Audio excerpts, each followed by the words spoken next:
CA20 dual channel power amplifier మొత్తం dismantle ఉంది. దీన్ని మొత్తం మళ్ళీ అసెంబుల్ చేసి మన కస్టమర్ అయితే మనకి ఇచ్చారు. దీని ఓల్డ్ పార్ట్స్ వచ్చేటప్పటికి ఒకసారి చూపిస్తాను చూడండి. ఇది వచ్చేటప్పటికి ఫ్రంట్ ప్యానల్, ఇది వచ్చి back panel, speaker socket, input మొత్తం ఇక్కడే ఉంటుంది. నెక్స్ట్ పవర్ బోర్డు, ఇది వచ్చేటప్పటికి ఇదంతా డీసీ అవుట్ సెక్షన్, ఇది ఇక్కడంతా డీసీఐ బయటకు వస్తుంది. నెక్స్ట్ ఇది వచ్చేటప్పటికి ఏసీ సెక్షన్, మెయిన్ వోల్టేజ్.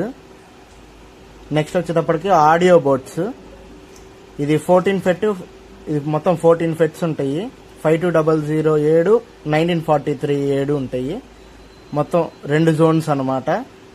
ఈ 2 జోన్స్ పర్ఫెక్ట్ గా రన్ అవడానికి అయితే ఒక హెవీ అల్యూమినియం హీట్ సింక్ అయితే ఇచ్చారు. 2 హీట్ సింక్స్. దీన్ని మొత్తం రీబుల్ చేయడం పార్ట్ బై పార్ట్ అప్లోడ్ చేస్తాను. ప్రతి పార్ట్ ని చూడడం కోసం సబ్స్క్రైబ్ చేసుకోండి, లైక్ చేయండి. Thank you.